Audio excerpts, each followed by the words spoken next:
할렐루야, 수지할교를 섬기고 있는 석철효 목사입니다. 오늘은 잠언서 4장 23절의 말씀을 가지고 내 마음을 지키라는 주제를 통해서 하나님께서 주시는 은혜를 상고하고자 합니다.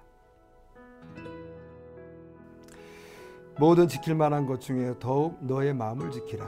생명의 근원이 이에서 남이니라. 아멘. 이 땅을 살아가는 하나님의 백성들이 지킬 것이 많이 있지만 그 중에서 가장 중요한 것 중에 하나가 마음을 지키는 것이라고 성경은 말하고 있습니다. 일반적으로 사람의 마음을 지키려면 우리의 의지와 결단을 하나님께 드려야 한다고 생각하기 쉽지만 성경은 마음과 생각과 의지와 결단이라는 인간의 심리적 상태나 정신력보다 더 깊은 영역의 영적 싸움이 있음을 말하고 있습니다. 요한복음 13장에는 예수님을 은삼시에 판 가룟 유다의 심리 상태가 자세하게 묘사되어 있습니다.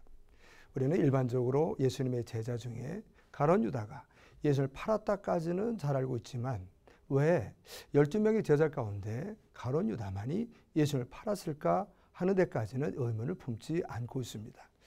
성경 그가 예수님을 배반한 것은 그의 의지와 결단의 영역이 아닌 영적 싸움에서 실패했기 때문이라고 우리에게 얘기하고 있습니다. 구체적으로 보면 요한복음 13장 2절에 마귀가 벌써 시몬의 아들 가룟 유다의 마음에 예수를 팔려는 생각을 넣었다라고 얘기하고 있습니다. 우리가 여기서 정말 중요하게 생각한 건 뭐냐면 마귀가 가룟 유다의 마음에 예수를 팔려는 생각을 넣었다는 사실입니다. 만약 유다가 이 생각이 자신의 생각이 아니라 마귀가 넣어준 생각이라는 것을 미리 알았더라면 그는 예수님을 결코 팔지는 않았을 것입니다. 예수님께서는 그의 생각을 미리 아시고 그가 돌이키도록 회개하도록 여러 번의 기회를 주셨습니다. 제자들 앞에서 공개적으로 너희 중에 한 사람이 나를 팔 것이라도 말씀하셨습니다. 그래도 유다가 회개하지 않자 빵 한 조각을 적셔다 주는 자가 바로 나를 팔 그 사람이라고 하시면서 유다에게 직접 주시기까지도 하셨습니다. 웬만한 사람이라면 벌써 그 마음이 떨려서 회개하고 돌이켰어야 하지만 그러나 끝까지 회개하지 않자 이제는 유다의 마음속에 마귀가 들어갔다고 성경은 얘기하고 있습니다. 요한복음 13장 27절에 보면 떡 조각을 받은 후 곧 사단이 그 속에 들어간지라. 그렇다면 왜 마귀는 예수님의 12명의 제자 가운데서 하필 가룟 유다를 택하여 그의 마음에 예수를 팔려는 생각을 넣었을까? 그 이유가 요한복음 12장에 가면 어려운 붓이 드러나 있습니다.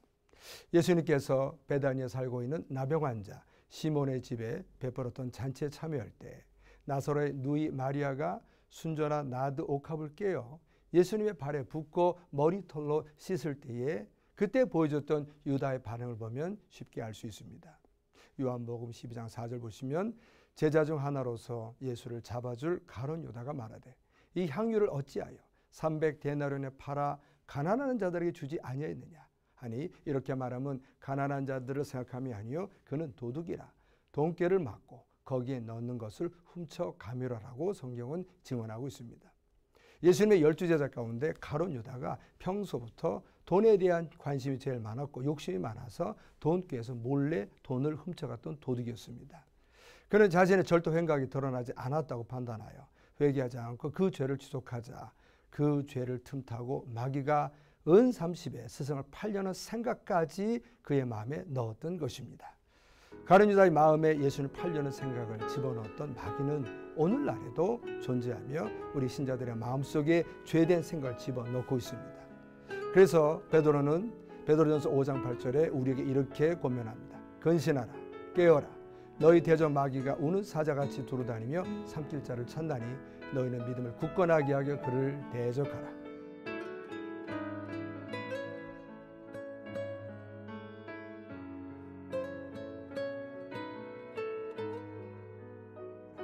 마귀의 공격으로부터 우리의 마음을 지키려면 우리의 과거의 죄를 생각나도 우리는 다 회개해서 마귀로 하여금 틈을 주지 않아야 합니다.